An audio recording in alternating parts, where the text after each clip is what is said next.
ಶ್ರೀ ವಿಶ್ವಾವಸುನಾಮ ಸಂವತ್ಸರ ದಕ್ಷಿಣಾಯನ ಶರದೃತು ಆಶ್ವೀಜ ಮಾಸ ಕೃಷ್ಣ ಪಕ್ಷವಾಗಿದೆ. ಈ ದಿವಸ ಸೋಮವಾರವಾಗಿರತಕ್ಕಂಥದ್ದು, ಚತುರ್ದಶಿ ತಿಥಿ, ಹಸ್ತ ನಕ್ಷತ್ರ. ಈ ದಿವಸ ನಿನ್ನೆಯಿಂದ ಪ್ರಾರಂಭವಾಗಿದೆ. ಧನತ್ರಯೋದಶಿ, ಹಣವನ್ನು ತಂದುಕೊಡ್ತಕ್ಕಂತಹ ಹಬ್ಬ. ಇದು ಎರಡನೇ ದಿವಸ. ಈ ದಿವಸವೇ ಮಹಾಲಕ್ಷ್ಮಿ ಪೂಜೆ. ಯಾವುದನ್ನು ಅಲಕ್ಷ್ಮಿ ಅದನ್ನು ನಿವಾರಣೆ ಮಾಡಿ ಮಹಾಲಕ್ಷ್ಮಿ, ಧನಲಕ್ಷ್ಮಿ ಬರತಕ್ಕಂಥ ದಿವಸ. ಅಮಾವಾಸ್ಯೆ ಬರುತ್ತೆ ರಾತ್ರಿಯ ವೇಳೆಗೆ, ಸಂಜೆ ವೇಳೆಗೆ. ಹೀಗಾಗಿ ಅಲ್ಲಿ ಆ ಸಂದರ್ಭದಲ್ಲೇ ಲಕ್ಷ್ಮೀ ಪೂಜೆ ನಡೆಸೋ ಕಾರಣದಿಂದಾಗಿ ಲಕ್ಷ್ಮೀ ಪೂಜೆ ಈ ಹೊತ್ತೆ, ನರಕ ಚತುರ್ದಶಿ ಕೂಡ ಈ ಹೊತ್ತೆ. ನೆನ್ನೆನೇ ಅಭ್ಯಂಜನ ಸ್ನಾನ ಆಗೋಗ್ಬಿಟ್ಟಿದೆ. ನರಕ ಚತುರ್ದಶಿ ಅಭ್ಯಂಜನ ಏನಂದರೆ, ನಾವು ಹೀಗೆ ಈ ಕಾಲಕ್ಕೆ, ಈ ಸಮಯಕ್ಕೆ ಇದನ್ನೇ ಮಾಡಿ ಮುಗಿಸ್ಬಿಡಬೇಕು, ಆ ಆತುರಕ್ಕಿಂತಲೂ ಇದರ ಮಹತ್ವವನ್ನು ನಾವು ಅರ್ಥ ಮಾಡಿಕೊಂಡು ಇದನ್ನು ಪೂಜನೀಯವಾಗಿ ಕಾಣ್ತಕ್ಕಂಥದ್ದು ಬಹಳ ಮುಖ್ಯ. ಅದರ ಕಡೆಗೆ ಗಮನ ಕೊಡಬೇಕು ನಾವು. ಆ ದೃಷ್ಟಿಯಲ್ಲಿ ಈ ದಿವಸದ ವಿಶೇಷತೆಗಳನ್ನು ತಿಳಿತಾ ಹೋಗೋಣ. ಮೊದಲಿಗೆ ಈ ದಿವಸ ನರಕ ಚತುರ್ದಶಿ. ನರಕಾಸುರ ಅಂತಕ್ಕಂಥವನು ಗೊತ್ತಿದೆ ತಮಗೆ.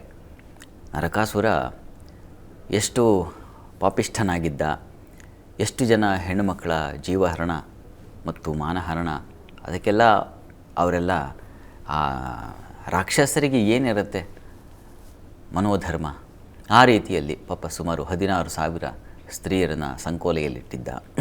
ಅದನ್ನು ಬಿಡಿಸ್ಲಿಕ್ಕಾಗಿ ಪಾಪ ಶ್ರೀಕೃಷ್ಣ ಎಷ್ಟು ಕಷ್ಟಪಟ್ಟ. ಅವನಿಗೆ ಸುಲಭವೇ, ಆದರೆ ಮನುಷ್ಯನಾಗಿ ಅವತರಿಸಿದ ಮೇಲೆ ಆ ಕಷ್ಟವನ್ನು ಪಡಬೇಕು ಅನ್ನೋ ದೃಷ್ಟಿಯಲ್ಲಿ ಕಷ್ಟಪಟ್ಟ. ಈ ನರಕಾಸುರ ಯಾರು? ವಸ್ತುತಃ ಅವನು ಭೂದೇವಿಯ ಹಾಗೂ ವರಾಹರಿಗೆ ಹುಟ್ಟಿರ್ತಕ್ಕಂಥವನು, ದೇವತೆಗಳಿಗೆ ಹುಟ್ಟಿದವನು ನರಕಾಸುರ. ಅವನು ಸ್ವಲ್ಪ ಕ್ರೂರ ಉಗ್ರವಾಗಿದ್ದ ನೋಡಲಿಕ್ಕೆ, ಹಾಗಾಗಿ ನರಕ ಅಂತ ಅವನಿಗೆ ಹೆಸರಿಟ್ಟರು. ಆ ಭೂದೇವಿ ತುಂಬ ವರ್ಷಗಳ ಕಾಲ ಹೆರಿಗೆನೇ ಆಗಲಿಲ್ಲ ಆಕೆಗೆ. ಯಾಕೆ ಹೀಗಾಗ್ತಾಯಿದೆ, ಹಿಂಸೆ ಆಗ್ತಾಯಿದೆ, ನನಗೆ ಹೆರಿಗೆ ಆಗ್ತಾಯಿಲ್ಲ ಅಂತ ಆಕೆಗೆ ಪಾಪ ಒಂದು ರೀತಿಯ ಸಂಕಟ ಹೇಳ್ಕೊಂಡ್ಲು ಗಂಡನ ಬಳಿ. ಈ ಥರ ಹಿಂಸೆ ಆಗ್ತಾಯಿದೆ ಅಂತ. ಹೌದಮ್ಮ, ಒಬ್ಬ ಕೆಟ್ಟ ವ್ಯಕ್ತಿ ಅವನ ಜನನ ಆಗ್ತಾಯಿದೆ. ಈ ಕಾರಣದಿಂದಾಗಿ ಅದಿತಿ, ದೇವತೆಗಳ ತಾಯಿ, ಆಕೆ ಮತ್ತು ದೇವತೆಗಳ ಸಂಗಡ ಎಲ್ಲ ಸೇರಿ ಅದು ಹೆರಿಗೆಯೇ ಆಗಬಾರ್ದು ಅಂತ ತಡೀತಾ ಇದ್ದಾರೆ. ನೀ ಏನು ಮಾಡೋದು ಅಂತ. ಅಯ್ಯೋ ರಾಮಚಂದ್ರ, ನನ್ನ ಕಥೆ ಏನು ಅಂತ. ಆಮೇಲೆ ಸರಿ, ಇಲ್ಲ, ನೀನು ಸ್ವಲ್ಪ ತಾಳ್ಕೋಬೇಕು. ಎಲ್ಲಿವರೆಗೆ? ಒಂದು ಯುಗ ನೀನು ಕೃತಯುಗದಲ್ಲಿ ನಡೆದಂಥ ಘಟನೆ, ನೀನು ತ್ರೇತಾಯುಗದವರೆಗೆ, ಶ್ರೀರಾಮಚಂದ್ರನ ಕಾಲ ಇದೆಯಲ್ಲ, ಅಲ್ಲಿವರೆಗೆ ನೀವು ತಾಳ್ಕೋಬೇಕಾಗತ್ತೆ ಇದನ್ನು ಅಂತ. ಪಾಪ ಅದಕ್ಕೋಸ್ಕರ ಅದಿತಿ, ಹಾಗಾಗಿಯೇ ಹೆರಿಗೆಯ ಸಂದರ್ಭದಲ್ಲಿ ಹೆಣ್ಣುಮಕ್ಕಳಿಗೆ ತೊಂದರೆ ಆದರೆ ಅದಿತಿಯ ಪ್ರಾರ್ಥನೆ ಮಾಡಬೇಕು. ಅದಿತಿ ದೇವಮಾತೆ ಅಂತೆಲ್ಲ ಹೇಳ್ತಾರೆ. ಅದಿತಿ ಈಗ ಯಾರು ಅಂತಂದರೆ, ನಮ್ಮ ಯಲ್ಲಮ್ಮ ಇಲ್ವಾ, ನಮ್ಮ ರೇಣುಕಾ ಗುಡ್ಡದ ಯಲ್ಲಮ್ಮ, ರೇಣುಕಾ ತಾಯಿ, ಆಕೆ ಅದಿತಿ ಸ್ವರೂಪ ಅಂತಲೂ ನಮ್ಮಲ್ಲಿ ನಂಬಿಕೆ ಇದೆ. ಹೀಗೆ ಆ ತಾಯಿಯನ್ನು ಸ್ಮರಣೆ ಮಾಡಿಕೊಂಡ್ರೆ ಸುಖಪ್ರಸವ ಆಗುತ್ತೆ ಅಂತ ಒಂದು ಶ್ರದ್ಧೆ. ಅಂತೂ ಆಯಿತು, ಆ ಯುಗದವರೆಗೆ ತಾಳಿಕೊಂಡು ಆಕೆ ಹೆರಿಗೆ ಆಯಿತು. ಇದು ಅನಿಷ್ಟ ಸಂತಾನ, ಏನು ಮಾಡೋದು, ವಿಧಿ ಇಲ್ಲ, ಹೀಗಾಗೋಗ್ಬಿಟ್ಟಿದೆ.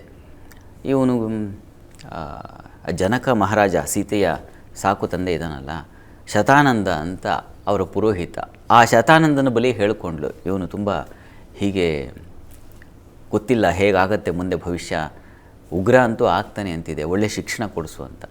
ಆಯ್ತಮ್ಮ ಅಂಥೇಳಿ ಒಳ್ಳೆಯ ಪಾಠವನ್ನೇ ಕೊಡಿಸ್ತಾ. ಎಲ್ಲಿಂದ ಮತ್ತು ಒಂದು ಪ್ರಾಗ್ಜ್ಯೋತಿಷಪುರ ಅಂತ, ಪ್ರಾಗ್ಜ್ಯೋತಿಷಪುರ ಈ ಅಸ್ಸಾಂ ಬಳಿ ಇರ್ತಕ್ಕಂಥ ಒಂದು ಕ್ಷೇತ್ರ, ಅಲ್ಲಿಗೆ ಹೋಗಿ ಇವನು ಆಡಳಿತ ಮಾಡಬೇಕು ಅಂತ ನಿರ್ಣಯಿಸಿ, ಇವಳೇ ಭೂದೇವಿ ಆಮೇಲೆ ತಗೊಂಡು ಹೋಗಿ ಅಲ್ಲಿ ಬಿಟ್ಲು. ಅಲ್ಲಿ ಅವನಿಗೆ ಬೇರೆ ಬೇರೆಯವ್ರ ಸಂಗಡ ಈ ಯಾರು ಜರಾಸಂಧ ಇತ್ಯಾದಿಗಳ ಪರಿಚಯ ಆಗೋಯಿತು. ಗೊತ್ತಲ್ಲ, ಕೆಟ್ಟವ್ರ ಸಹವಾಸ. ಆ ಸಹವಾಸ ಆದರೆ ಸಾಕಾಗುತ್ತೆ, ಅವರು ಮಹಾ ಕೆಟ್ಟವರಾಗ್ಬಿಡ್ತಾರೆ. ಹಾಗಾಗಿ ಅವನು ಬ್ರಹ್ಮನ ಕುರಿತಾಗಿ ತಪಸ್ಸು ಮಾಡು, ನೀನು ದೇವತೆಗಳನ್ನು ಗೆಲ್ಲುವ ಶಕ್ತಿಯನ್ನು ಪಡಿ ಅಂತ ಹೇಳಿ ಕೆಟ್ಟ ಉಪದೇಶ ಮಾಡ್ದ. ಅವನು ತಪಸ್ಸು ಮಾಡ್ದ, ಆಯಿತು ಅಂತ. ಆಮೇಲೆ ಗೊತ್ತಲ್ಲ, ಆಮೇಲೆಲ್ಲ ಅತಿ ಕಂಟಕ ಕಳೆ. ಈಗ ಹೀಗೆ ಬೆಳೆದವನ್ನ ಯಾರು ತಾನೇ ಸಂಹಾರ ಮಾಡೋಕ್ಕಾಗುತ್ತೆ? ಬ್ರಹ್ಮನ ತಾವು ವರ ಬೇರೆ ಕೇಳಿದರೆ, ನಾನು ಯಾರಿಂದಲೂ ಸಾವಿಗೆ ಬರಬಾರ್ದು, ನನಗೆ ಬಂದರೆ ನಮ್ಮ ಅಪ್ಪ ಅಮ್ಮ ಕೊಲ್ಲಿ ಅಂತ. ಆಗ ನಿರ್ಣಯ ಮಾಡ್ತಾನೆ ಕೃಷ್ಣ. ಆಯಿತು ಅಂಥೇಳಿ ಸತ್ಯಭಾಮೆಯ ಬಳಿ ಅವನನ್ನು ಸಂಹರಿಸ್ತಾನೆ. ಅವನ ಅಷ್ಟು ಅವತಾರಗಳ ಪುಣ್ಯವನ್ನು ಧಾರೆ ಎರೆದು ಅವನ ಕೋಟೆಯನ್ನು ಧ್ವಂಸ ಮಾಡಿ ಇಬ್ಬರೂ ಒಂದು ಕಥೆಯ ಪ್ರಕಾರ ಕೃಷ್ಣನೇ ಕೊಲ್ತಾನೆ ಅಂತ, ಇನ್ನೊಂದು ಕಥೆಯ ಪ್ರಕಾರ ಸತ್ಯಭಾಮೆ ಕೊಲ್ತಾಳೆ ಅಂತ. ಅಂತೂ ಭೂದೇವಿ ಸ್ವರೂಪಳಾದ ಸತ್ಯಭಾಮೆ ಯಾರೇ ಆಗಲಿ ಕಂಟಕ ಪುತ್ರರು ಅಂತಂದರೆ ತಂದೆ ತಾಯಿಗಳು ಆ ಮಕ್ಕಳನ್ನು ಪೋಷಿಸದೆ ಅವ್ರನ್ನ ಮುಚ್ಚಾಕೊಳ್ಳದೆ ಅವ್ರನ್ನ ಕತ್ತರಿಸಿ ಹಾಕಬೇಕು, ಅವರಿಗೆ ಶಿಕ್ಷೆ ಕೊಡಿಸ್ಬೇಕು ಅಂತಕ್ಕಂಥದ್ದು ಇದು ಪಾಠ ಹೇಳ್ತಾ ಇದೆ. ಹೀಗಾಗಿ ನರಕಾಸುರನಂಥವ್ರು ಏನಾದರೂ ಮನೆಗಳಲ್ಲಿದ್ದರೆ ನೋಡಿ ಯೋಚನೆ ಮಾಡಿ ನೀವು, ಅದು ಕಥೆಯ ತಾತ್ಪರ್ಯ. ಅಂತೂ ಈ ದಿವಸ ಯಾಕಾಗಿ ಇದು ಕೆಟ್ಟದ್ದು ಹೋಯಿತು, ನಾಶವಾಯಿತು, ಈ ಸಂಭ್ರಮ ಇದು. ಹೀಗಾಗಿ ಅಳಿಸಿ ಹಾಕಬೇಕು.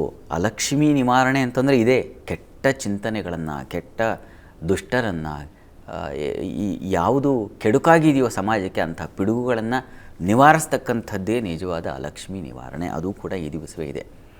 ಆ ಕೆಟ್ಟದ್ದನ್ನೆಲ್ಲ ಒಂದು ಪರಕೆ ಮತ್ತು ಯಾವುದನ್ನು ನಾವು ಮರ ಅಂತೀವೋ, ಈ ಮರ ಪರಕೆಗಳನ್ನು ಹಿಡ್ಕೊಂಡು ಊರಿಗೆ ಅಟ್ಟಿಸ್ಕೊಂಡು ಹೋಗಿ ಆಚೆಗೆ ಅವಳನ್ನು ಜ್ಯೇಷ್ಠಾಲಕ್ಷ್ಮಿ ಅಂತ, ಅಲಕ್ಷ್ಮಿ ಅವಳನ್ನು ಓಡಿಸಬೇಕು, ಮನೆಗೆ ದೀಪವನ್ನು ಹಚ್ಚಿ ಆ ಸುಮಂಗಲೆಯಾಗಿರ್ತಕ್ಕಂಥ ಮಹಾಲಕ್ಷ್ಮಿಗೆ ಧನಲಕ್ಷ್ಮಿಗೆ ನಾವು ದಾರಿಯನ್ನು ಮಾಡಿಕೊಡ್ಬೇಕು ಅಂತ ಹೀಗೆ ಕಥೆ ಇದೆ.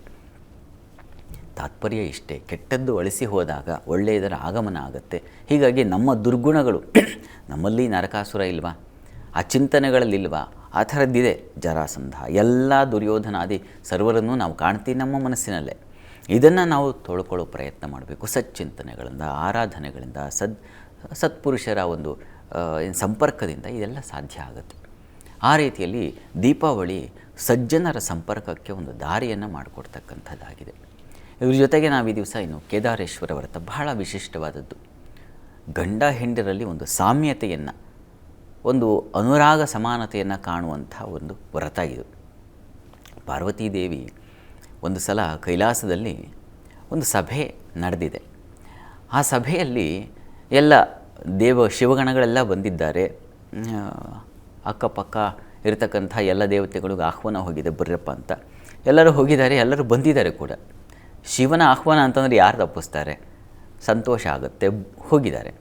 ಎಲ್ಲ ಹೋಗಿರುವಾಗ ಭೃಂಗಿರಿಟಿ ಅಂತಕ್ಕಂಥ ಒಬ್ಬ ಶಿವಗಣ, ಅವನು ಬಹಳ ವಿಶೇಷವಾದ ನೃತ್ಯವನ್ನು ಮಾಡಿ ಎಲ್ಲರನ್ನು ರಂಜಿಸಿ ಶಿವನಿಗೆ ಒಂದು ಉದ್ದಂಡ ನಮಸ್ಕಾರವನ್ನು ಮಾಡಿದ. ಪ್ರತ್ಯೇಕವಾಗಿ ಪಾರ್ವತಿಯನ್ನು ಬಿಟ್ಟ. ಪಾರ್ವತಿಗೆ ಕೋಪ ಬಂದ್ಬಿಡ್ತು.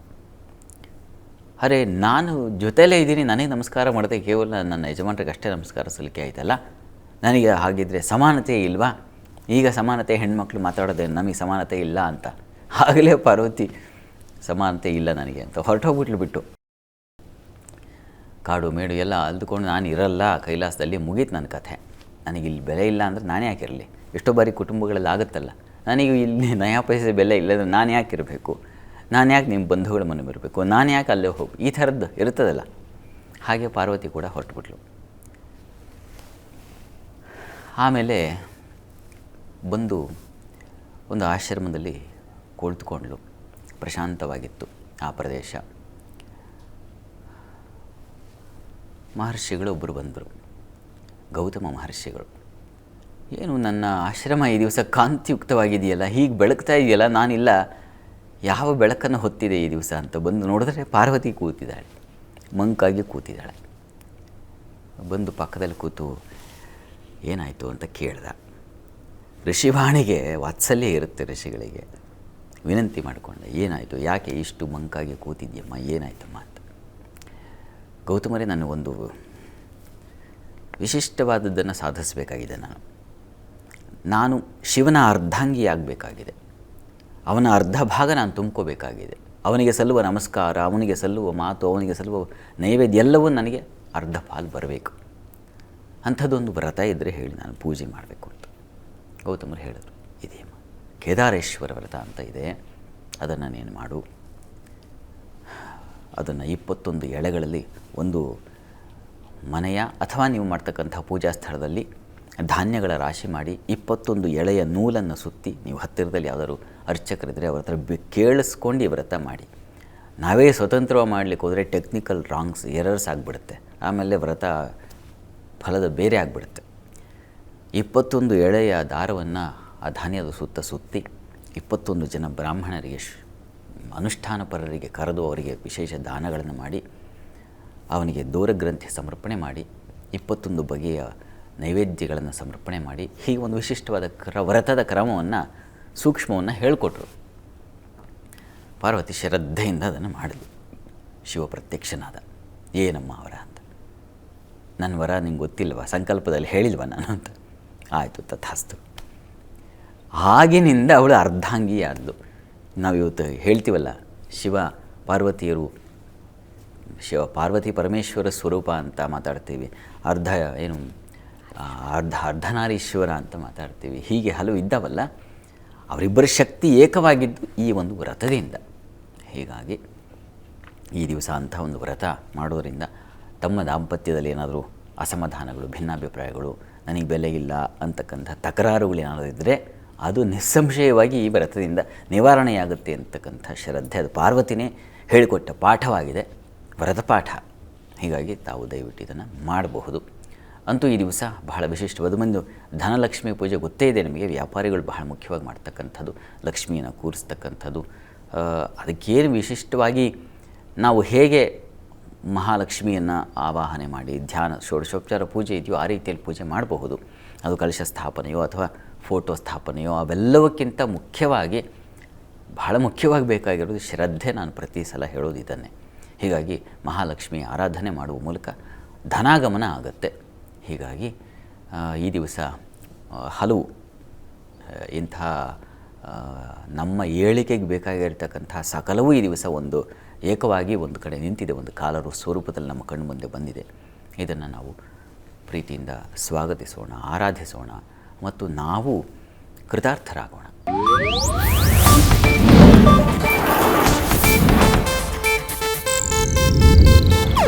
ಇದು ಏಷ್ಯಾನೆಟ್ ನ್ಯೂಸ್ ನೆಟ್ವರ್ಕ್ ಪ್ರಸ್ತುತಿ.